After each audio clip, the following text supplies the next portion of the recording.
Bonjour à tous, je m'appelle Oriane et j'ai 20 ans. Je suis étudiante et aussi je travaille à temps partiel, donc je suis étudiante travailleuse. Donc je me définis comme une lesbienne. Je l'ai compris en 2019 quand je suis tombée amoureuse de ma copine actuelle. C'est à ce moment-là que j'ai su que j'aimais les femmes. Je l'ai fait dans la même année, je crois. C'est vraiment fait de manière naturelle parce que tout de suite, en fait, quand ils l'ont vu, ils l'ont su. Donc, tout de suite, quand ils l'ont vu, ils ont commencé à se poser des questions sur ma sexualité et tout, etc. Et on me posait beaucoup de questions et tout, et je les ai répondu. Sans problème. J'avais 16 ans, 17 ans. Donc ouais, c'était dans la période de mes 16 ans, 17 ans. Ouais. Et franchement, je pense que dans l'ensemble, ils ont bien réagi. Enfin, je pense qu'ils ont quand même bien réagi. Voilà. Pour la norme, en fait, en Côte d'Ivoire, ils ont totalement bien réagi. Ils m'ont accepté. Ils sont vraiment allés dans un élan d'acceptation. Donc voilà, c'est quelque chose qui a été fait. Ils ont été sympas. Ils ont été gentils. Ils ont été très tolérants surtout. Et surtout ma mère, en fait. Parce que je sentais que dans les débuts, c'était quelque chose qui c'était compliqué pour elle. Mais avec le temps, elle s'y est habituée. Mais même en fait, pendant qu'elle le vivait un peu, je pense peut-être mal, c'est qu'elle a vraiment été tolérante dans le sens où elle m'a pas dit des méchancetés. Elle n'a pas essayé de vouloir que je change. Elle m'a pas, non. Elle a été très tolérante sur ce coup-là. Donc voilà. Moi, pour moi, c'est de l'homophobie. Sincèrement, si tu n'arrives pas à accepter le fait que deux hommes qui sortent ensemble, qui représentent pas forcément le couple hétérosexuel pour toi, donc je pense que même dans la communauté LGBT, on subit en fait de l'homophobie. Lorsque le modèle de couple dans lequel tu es ne ressemble pas forcément au modèle hétérosexuel. Donc, c'est-à-dire que si tu sors avec une personne et la plupart des gens de la communauté n'arrivent pas à déterminer qui est l'homme et qui est la femme, tu peux subir de l'homophobie en fait en disant tu es homophobe. Si tu n'arrives pas à l'accepter, tu es homophobe. Si tu as un commentaire à dire dessus, tu es homophobe. Si tu penses quelque chose par rapport à ça, pour moi, tu es homophobe. Et je pense qu'on le subit en fait.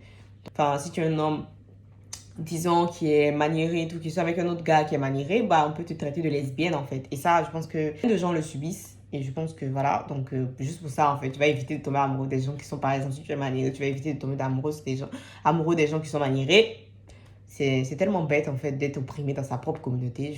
Non, je comprends pas. Déjà qu'on est opprimé, on va pas vivre heureux. Non, il faut qu'on s'opprime encore nous-mêmes parce qu'on est tellement endoctriné par ce modèle hétéro que vraiment n'importe quoi. Voilà, je veux dire quelque chose homophobe. Donc en fait, comprenez une chose que on ne veut pas remplacer les hétérosexuels. On ne veut pas que vous deveniez tous hétérosexuels parce que c'est pas possible. On essaie juste de vivre une vie complètement normale avec des droits en fait, c'est tout. On veut avoir le droit de vivre, on veut avoir le droit de sortir avec les gens qu'on aime, on veut avoir le droit de pouvoir se marier, on veut avoir le droit de pouvoir avoir des enfants si on le veut. Et se marier aussi, si on le veut, on veut avoir le droit de vivre, en fait, tout simplement. C'est tout ce qu'on demande. Donc, plus on parle de l'homosexualité, plus, en fait, les idées reçues changent, plus, en fait, on avance, plus, en fait, on fait des choses, en fait, pour aider. Donc, c'est pour cette raison qu'on parle beaucoup de l'homosexualité, on veut être représenté dans ce monde-là, parce que quand même, on vit dans ce monde-là. Donc, je vois pas pourquoi, en fait, on ne devrait pas être représenté dans ce monde-là. Voilà. On ne cherche pas à remplacer qui que ce soit. On essaie juste de vivre tranquillement, paisiblement, et aussi essayer d'être heureuse, être heureux, parce que, en même temps, c'est le but de la vie. Donc, je pense que vous devez juste accepter.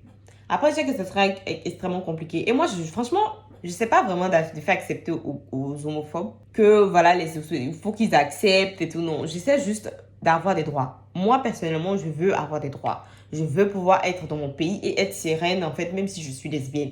Je veux pouvoir être dans mon pays et être protégée s'il m'arrive quelque chose, si je subis de l'homophobie. C'est tout ce que je veux. Je ne veux pas que vous m'acceptez parce que je vous connais pas personnellement. Je connais généralement pas ces gens-là et je ne cherche pas à ce que les gens que je ne connaisse pas m'acceptent. Après, si ma famille m'accepte, c'est tout. C'est tout ce qui m'intéresse. Mais quand même, en dehors du cercle familial, je veux pouvoir vivre en paix et respirer dans mon pays tranquillement, sans subir des méchancetés, de la violence, ou sans qu'on me tue.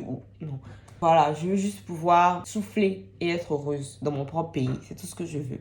Je veux pas que vos enfants soient homosexuels comme moi. Déjà, on ne peut pas être homosexuel si on voit des homosexuels parce que c'est pas quelque chose qui contamine ou que c'est pas quelque chose qui se transmet. C'est pas possible. Si tu es gay, tu n'es gay. Si tu es lesbienne, tu es lesbienne. Si tu es trans, tu n'es trans. Enfin, on est comme ça en fait et c'est tout. Donc on ne peut pas le devenir parce qu'on a vu à la télé. Non, c'est pas possible. Franchement, La communauté que j'ai eu à rencontrer, c'était l'Abidjan. Et voilà, je pense que si j'ai quelque chose à dire dessus, c'est vraiment que ils essaient en fait vraiment trop de représenter le modèle, comme je l'ai dit, hétérosexuel. Et ça, je n'aime. Je trouve ça vraiment triste en fait, parce que je me suis retrouvée face à des gens forcément qui ne s'acceptent tellement pas, qui sont obligés de devoir se donner des rôles en fait, pour pouvoir accepter le fait que, enfin voilà, par exemple, si tu es lesbienne, tu es obligé de donner du il à ta copine juste pour accepter le fait que voilà, je suis lesbienne. Et je trouve ça triste en fait. C'est un peu triste.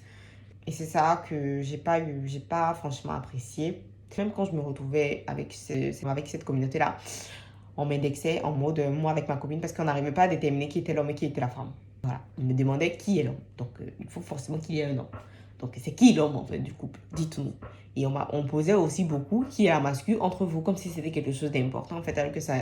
Enfin, je trouve pas que c'est important. Moi, personnellement, je trouve pas que c'est important. Je pense pas que ça devrait l'être. Qui est la mascu, on s'en fout en fait. Genre, c'est même pas important en fait de savoir qui est la mascu ou qui est l'homme. Je sais pas. Les gens sont dans ce délire là juste parce que voilà, c'est compliqué pour eux. Je sais pas, moi, peut-être que ça doit être compliqué pour eux de voir en fait la vérité. Mais la vérité, elle est là. Hein.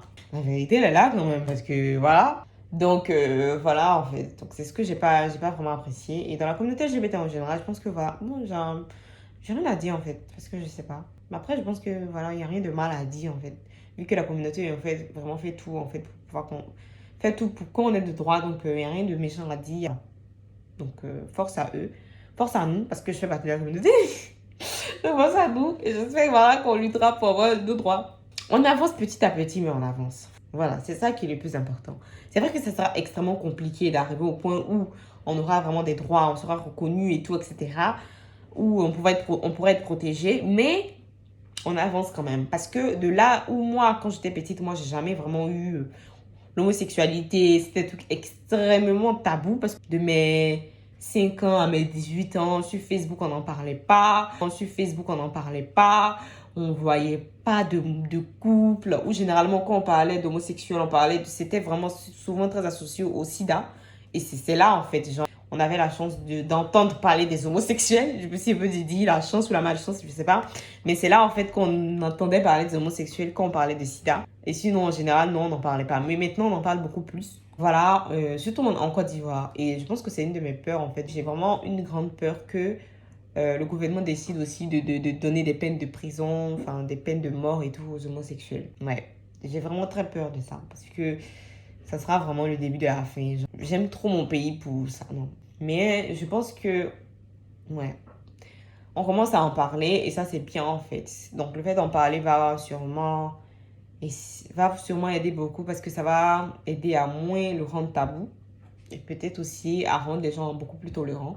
Donc, je le vois quand même bien et j'espère que tout se passera bien. Et franchement, c'est mon plus grand souhait. Qu'on puisse vivre heureux dans notre propre pays tranquillement sans devoir aller forcément vivre quelque part d'autre pour essayer d'être à l'aise.